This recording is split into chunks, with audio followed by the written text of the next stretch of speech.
So what's up everyone and welcome back to our channel. Today we're going to see how to view Google Ads data in Google Analytics 4.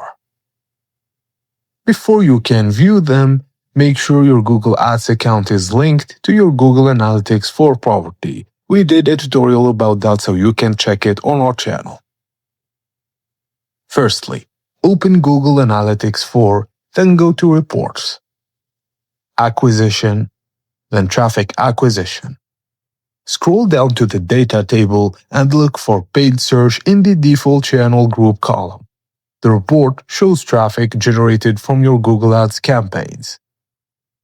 And to view Google Ads campaign reports, go to Reports, Acquisition, then Acquisition Overview.